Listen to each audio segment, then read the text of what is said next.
জয় শ্রীহরি শ্রী বিষ্ণু নারায়ণ। আজকের বিষয় খুব সুন্দর গুরুত্বপূর্ণ বিষয়। সামনে আসছে সরস্বতী পূজা। আপনাদেরকে বলি, এই যে পাঁজিটা দেখছেন, এটা ফুল পঞ্জিকা বেনি মাধবশীলের। তো এই পঞ্জিকা মতেই সমস্ত জায়গায় পুজো অর্চনা হয়। সরস্বতী পূজাও এই পঞ্জিকা মতেই আপনাদেরকে সময়টা বলে দিচ্ছি, দিনটা বলে দিচ্ছি। আর অনেকের মধ্যেই দ্বিমত দেখা যাচ্ছে যে বৃহস্পতিবার না শুক্রবার পুজো করব, বা অনেকে ভোরের বেলা পুজো করতে চাইছেন, তারাও করতে পারবেন কিনা সবটাই জানতে পারবেন। তো সঙ্গে থাকুন প্রথম থেকে শেষ পর্যন্ত, আশা করছি খুবই উপকৃত হবেন। আর আজকে আপনাদেরকে বলবো সরস্বতী পুজোর ছোট করে বলবো আজকে পিকচারে পুজো করার নিয়ম। অনেক ছোটরা আছে বা অনেক বড়রাও আছেন যাদের পক্ষে বাড়িতে মূর্তি নিয়ে এসে পুজো করার মতো ক্ষমতা নেই। মানে ইচ্ছা আছে, কিন্তু মূর্তি পুজো করার অনেক রকমের ঝামেলা আছে, যেগুলো সঠিকভাবে করতে হয়, না হলে ক্ষতি হয় সংসারের। তাই মূর্তি পূজা সবার পক্ষে সম্ভব নয়, কিন্তু পিকচারে পুজো সকলেই করতে পারে। আমি এমনই ভাবে খুব ছোট করে দুটো মন্ত্র বলে দেব, তার সঙ্গে পুজোর নিয়ম কি কি লাগবে না লাগবে।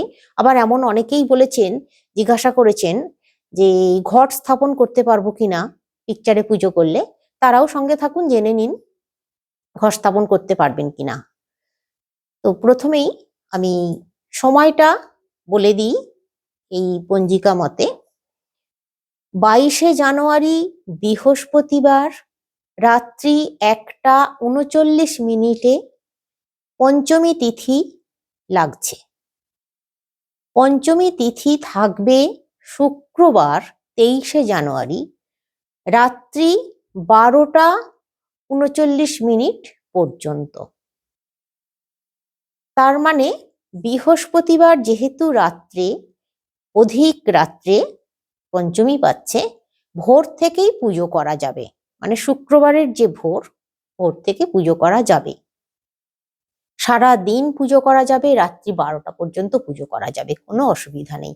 12টার মধ্যেই যদি পুজোয় বসতে পারে কেউ, তারপরে যতক্ষণ খুশি হোক শেষ হোক, কোনো অসুবিধে নেই।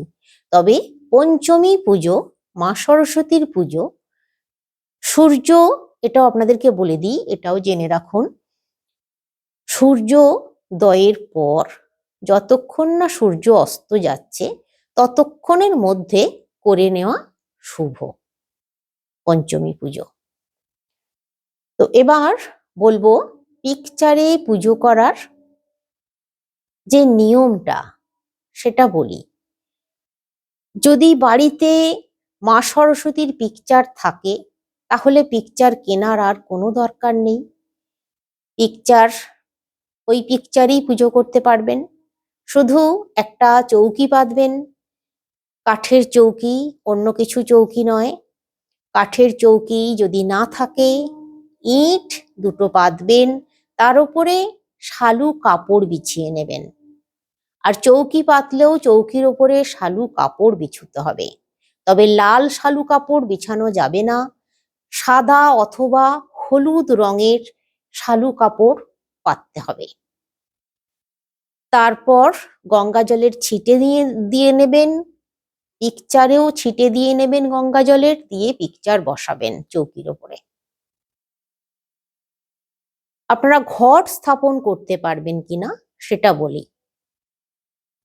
ঘট স্থাপন করা যাবে, পিকচারে পুজো করলেও ঘট স্থাপন করা যাবে। তবে ঘট স্থাপন করতে গেলে ব্রাহ্মণ দিয়ে পুজো করালে সব থেকে ভালো। আর যদি ব্রাহ্মণ দিয়ে পুজো করাচ্ছেন না, আমি এটা আপনাদেরকে নিজেরা কিভাবে করবেন সেই ব্যাপারেই বলছি। তবে নিজেরা যদি পুজো করেন ঘট স্থাপন করতে পারবেন, কিন্তু যদি আপনাদের গুরু দীক্ষা হয়ে থাকে তবেই কিন্তু ঘট স্থাপন করে পুজো করুন।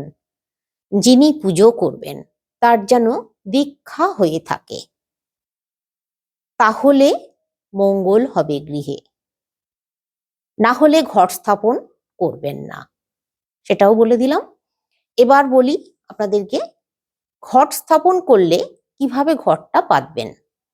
পিকচারের সামনে ঘট রাখতে হবে, তামার অথবা পিতলের ঘট নিতে হবে, ঘটে 1 ঘট গঙ্গা জল দিতে হবে, ঘটের নিচে কাদা মাটি দিতে হবে, তার উপরে ঘট বসাতে হবে, আবির দিয়ে আলপনাও এঁকে নিতে পারেন, তার উপরেও ঘট বসাতে পারেন, অথবা কাদা মাটি দেবেন তার উপরে ঘট বসাবেন, গঙ্গা জল ভর্তি করে দেবেন, মুখে একটা আম্রপল্লব দিতে হবে, আম্রপল্লবের ওপরে একটা সশীষ ডাব দিতে হবে, সশীষ ডাবটা রেখে তাতে একটা চাঁদমালা পরিয়ে দিতে হবে, আর একটা লাল অথবা গোলাপি রঙের চেলি কাপড় ভাঁজ করে ওই ডাবের উপরে দিতে হবে।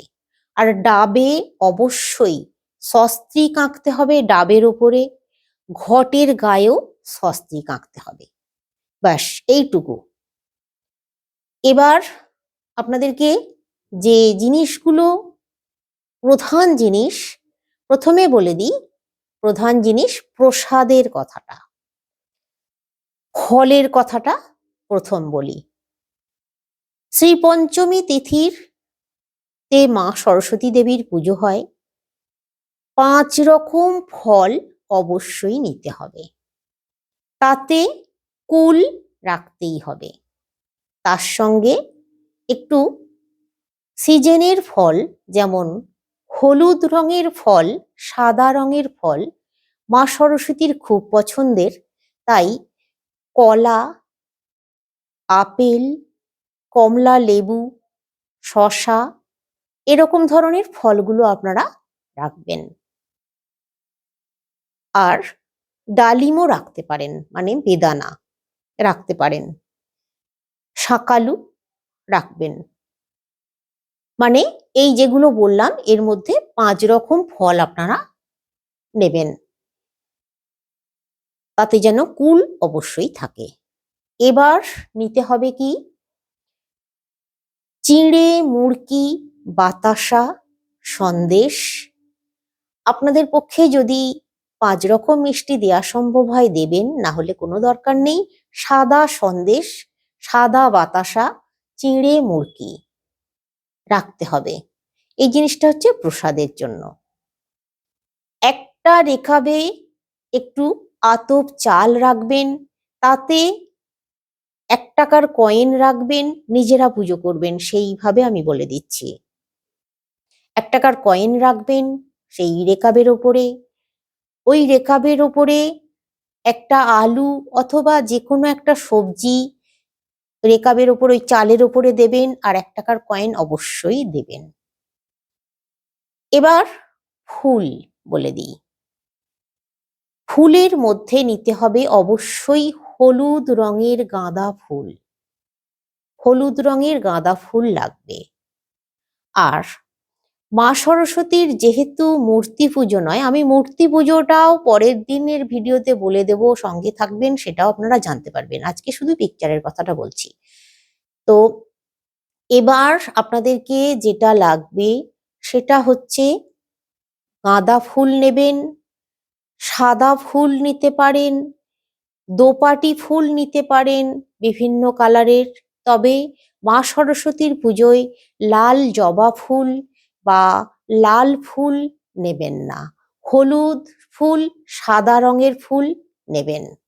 যদি পদ্ম ফুল নেন, একটা পদ্ম ফুল মা সরস্বতীর চরণে দিতে চান, তাহলে সাদা অথবা হালকা গোলাপি যে কালারটা ওইটা নেবেন, লালটা নেবেন না, বা নীল পদ্ম ফুলও নেবেন না। সাদা নিলে সব থেকে ভালো। এবার যেটা করতে হবে আপনাদেরকে, কর্পূর একটু জ্বালাতে হয় এই দিন পিকচারে পুজো করলেও, পঞ্চপ্রদীপ জ্বালাতে হয়, 5টা ধূপকাঠি জ্বালাতে হবে। এইভাবে সমস্ত কিছু পিকচারের সামনে রেডি করে নেবেন। পিকচারের সামনে একটু আলপনা দিয়ে নেবেন। আপনাদের ঘরের দরজার সামনেও একটু আলপনা দিয়ে নিতে পারেন ভালো করে। তারপর আপনারা একটা আসন পেতে অবশ্যই স্নান সেরে, মানে ওই দিন কিছু মুখে দিতে নেই, পুজো করবেন যেহেতু, কিছু জলস্পর্শ করবেন না, মানে কিছু খাবেন না, স্নান করবেন। আগের দিন অবশ্যই নিরামিষ খাবেন। পরের দিন যে পুজো করবেন, স্নান সেরে পোশাক পরবেন হলুদ রঙের, অথবা সাদা পোশাক পরতে পারেন, কিন্তু কালো বা লাল পোশাক পরবেন না। নীল পোশাক পরা যাবে, সবুজ পোশাকও পরা যাবে। সব থেকে ভালো হচ্ছে সাদা অথবা হলুদ রঙের পোশাক পরে পুজো করা। যে আসনটা পাতবেন ওই আসনটাও যেন কালো বা নীল এরকম ধরনের না হয়, একটু সাদা বা একটু হলুদ রঙের আসন পেতে বসবেন। আর আসনে কোনো দোষ নেই, আসন লাল হলেও কোনো অসুবিধে নেই, তবে কম্বলের আসন পেতে বসতে হবে। আসনের উপরে বসবেন, বসে প্রথমে আপনাদের ডান দিকে ফুলের যে জায়গাটা, ফুলের সাজি আপনার ডান হাতে রাখবেন। আর সামনে সমস্ত জিনিস, মায়ের প্রসাদ যে দিচ্ছেন, মাকে নিবেদন করছেন প্রসাদ, আপনার বাঁদিকে অর্থাৎ ঠাকুরের ডান দিকে রাখবেন। প্রসাদ যেন পিছনের দিকে না যায়, সামনের দিকে প্রসাদ রাখুন। এবার যখন পুজো শুরু করবেন তার আগে অবশ্যই হাতে একটু জল নিয়ে মুখ শুদ্ধি করে নেবেন, নমো বিষ্ণু নমো বিষ্ণু নমো বিষ্ণু বলে। তারপর প্রথমেই একটা ফুল একটু চন্দন লাগিয়ে নেবেন, নিয়ে মায়ের ঘটে দিয়ে দেবেন। যেহেতু নিজে পুজো করছেন তাই দুটি মন্ত্র অবশ্যই বলবেন, সে দুটো বলে দিচ্ছি। তার আগে যে কাজটা করবেন সেটা বলে দিই। একটা ফুল প্রথমেই কিন্তু চন্দন লাগিয়ে ঘটের মাথায় দিয়ে দিতে হবে। তারপর ওই পিকচারে আপনারা খুব সুন্দর করে ফুল দিয়ে সাজিয়ে নেবেন। পিকচার খুব সুন্দর করে সাজিয়ে নিতে হবে। পিকচারে একটু চন্দনের ফোঁটা লাগাতে হবে, একটু সিঁদুরের ফোঁটা লাগাতে হবে। এবার আপনাদেরকে করতে হবে কি, হাতে ফুল নিতে হবে, বা আপনার সামনে যদি আপনার বাড়ির সদস্যরা অঞ্জলি দিতে চায়, আপনি এই মন্ত্রটা নিজেও বলুন, ওদেরকেও বলতে বলুন, তাহলে একই সঙ্গে অঞ্জলি দেওয়া হয়ে যাবে। মন্ত্রটা আমি বলে দিচ্ছি, আমি বই থেকেই বলে দিচ্ছি। একটা বই কিনতে পাওয়া যায়, বেশি দাম নয়। আমি বহুদিন আগে কিনেছিলাম, 10 টাকা মাত্র নিয়েছিল, এখন হয়তো 20 টাকা নেবে। আপনারা একটা বই নিয়ে নিতে পারেন, তার মধ্যে থেকে এই দুটো মন্ত্র আপনারা শুধু নিয়ে নেবেন। বইতে অনেক কিছুই থাকবে, সেগুলো সবকিছু করা সম্ভব নয়, শুধু একটু মুখশুদ্ধি নমো বিষ্ণু বলে তারপর অঞ্জলি মন্ত্রটা পাঠ করুন, মায়ের শ্রীচরণে ফুল নিবেদন করুন, সমস্ত প্রসাদে একটু একটু করে ফুল দিয়ে দিন। তারপর যদি আপনাদের কাছে ঘন্টা থাকে ঘন্টাও বাজাতে পারেন, প্রদীপ জ্বালিয়ে দেবেন। এভাবে সমস্ত কিছু রেডি করে নিয়ে শুরু করুন। মন্ত্রটা হচ্ছে, বলছি আপনাদেরকে, পুষ্পাঞ্জলি মন্ত্র।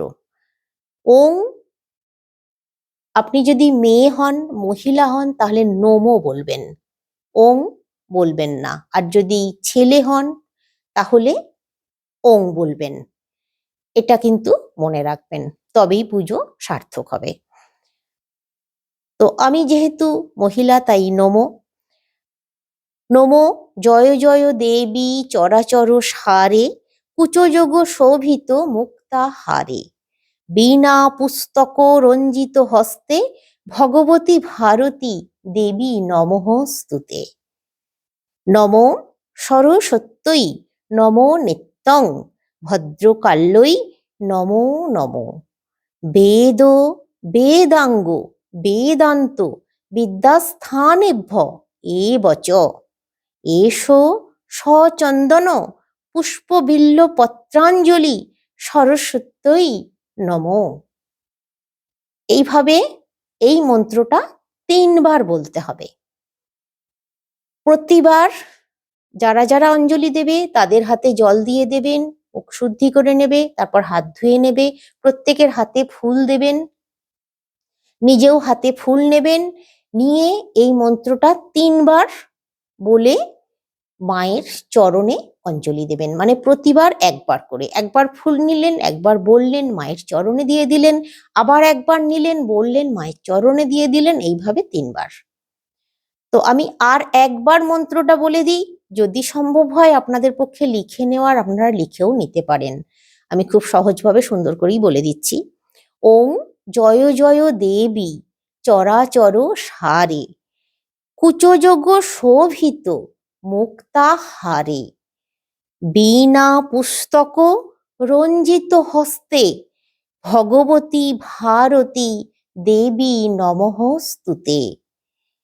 নমো সরস্বত্যই নমো নিত্যং ভদ্রকাল্যই নমো নমো। বেদ বেদাঙ্গ বেদান্ত বিদ্যাস্থানেভ্য এবচ, এষো সচন্দন পুষ্পবিল্ল পত্রাঞ্জলি সরস্বত্যই নমো। এইভাবে বলবেন। যদি বই না কেনেন, যদি লিখে নিতে চান, সেই জন্য আমি 2 বার বলে দিলাম। যদি লিখে নেওয়া সম্ভব হয় লিখে নিন। এবার এইভাবে করলেন, অঞ্জলি দিয়ে দিলেন। অঞ্জলি দেবার পর এই মন্ত্রটা প্রণাম মন্ত্র, এটাও কিন্তু বলতে হবে। এটা হচ্ছে নমো সরস্বতী মহাভাগে বিদ্যে কমললোচনে, বিশ্বরূপে বিশালাক্ষী বিদ্যাং দেহি নমঃ স্তুতে। জয় জয় দেবী চরাচর সারে, কুচযোগ্য শোভিত মুক্তাহারে, বীণারঞ্জিত পুস্তক হস্তে, ভগবতী ভারতী দেবী নমঃ স্তুতে। নমো সরস্বতী মহাভাগে বিদ্যে কমললোচনে, বিশ্বরূপে বিশালাক্ষী বিদ্যাং দেহি নমঃ স্তুতে। জয় জয় দেবী চরাচর সারে, কুচযোগ্য শোভিত মুক্তাহারে, বীণারঞ্জিত পুস্তক হস্তে, ভগবতী ভারতী দেবী নমঃ স্তুতে। এটা হচ্ছে প্রণাম মন্ত্র। তো এই 2টি মন্ত্র করে নেবেন। আর আপনাদের বাড়িতে পড়াশোনা করা ছেলে মেয়ে থাকুক, বা গান বাজনা করছে, বাদ্যযন্ত্র বাজাচ্ছে, তারা প্রত্যেকেরই কিন্তু একটা করে অন্তত, যেটা মেন বই বা সমস্ত বই খাতা, খাতা যদি নাও দেন, অন্তত বই মায়ের ডান হাতে অথবা বাঁ হাতে, মানে বাঁ দিক অথবা ডান দিকে রেখে দেবেন। বাদ্যযন্ত্র যদি থাকে, বাদ্যযন্ত্র মায়ের পাশে রাখবেন। আর এই যে মায়ের কাছে আপনাদের বই খাতা রাখছেন, এগুলো কিন্তু যতক্ষণ না মানে পুজো সমাপ্ত হচ্ছে ততক্ষণ কিন্তু রেখে দিতে হবে।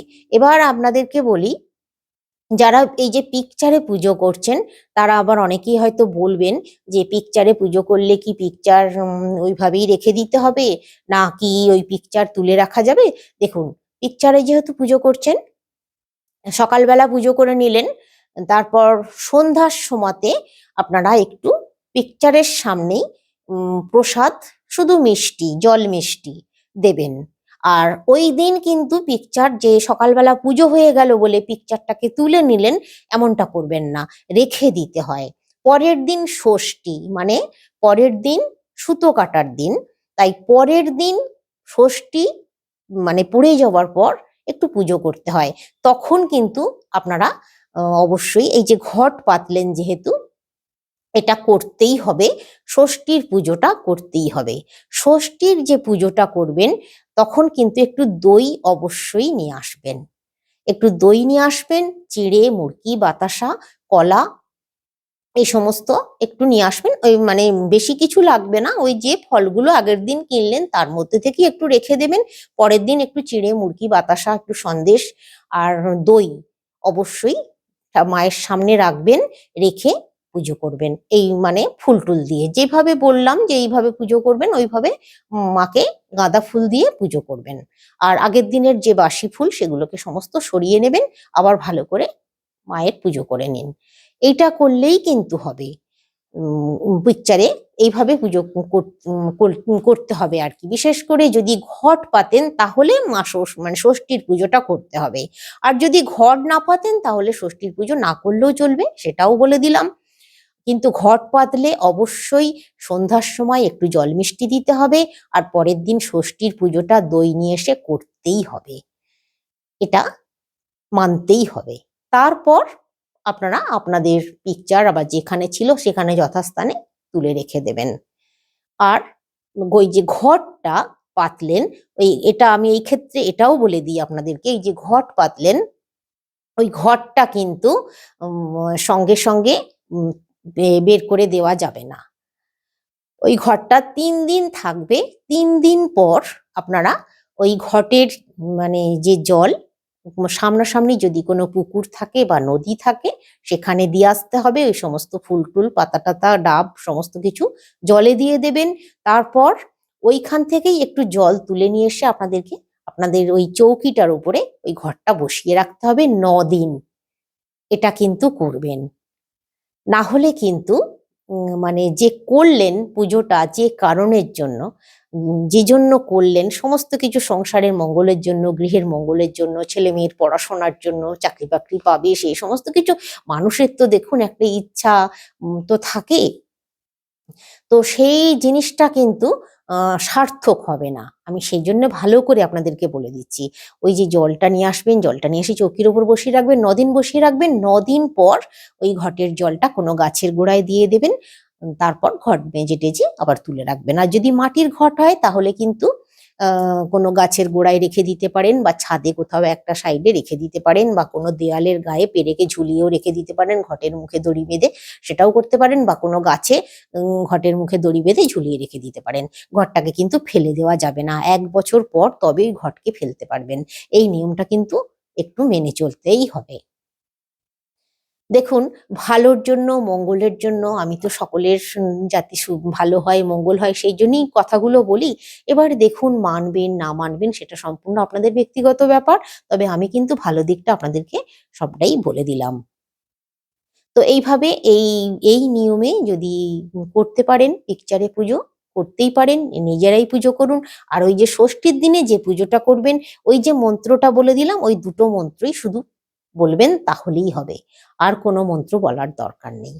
আর প্রথমেই যখন, এখানে আর একটা কথা আমার বলা হয়নি, বলে দিই, ঘটে যখন চন্দন মানে ফুলে চন্দন লাগিয়ে ঘটে যখন দেবেন, তখন শুধু এইটা বলবেন, নমো মা সরস্বতী দেব্যই নমঃ।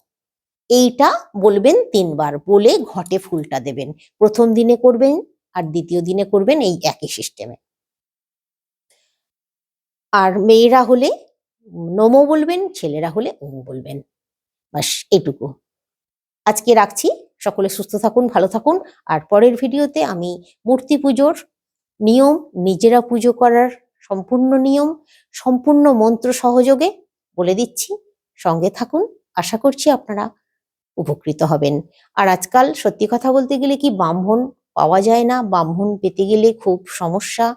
তারপর কখন আসে না আসে সেই নিয়েও ভীষণ সমস্যা তৈরি হয়ে যায়। বাড়িতে ছোট ছোট ছেলেমেয়েরা উপোস করে অতক্ষণ থাকতে পারে না। নিজেরা পুজো করে নিলে কোনো অসুবিধে নেই। কোথাও লেখা নেই যে নিজেরা পুজো করা যায় না। তাই নিজেরা পুজো করে নিতেই পারেন। একটু নিয়ম মেনে পুজো করলেই হবে।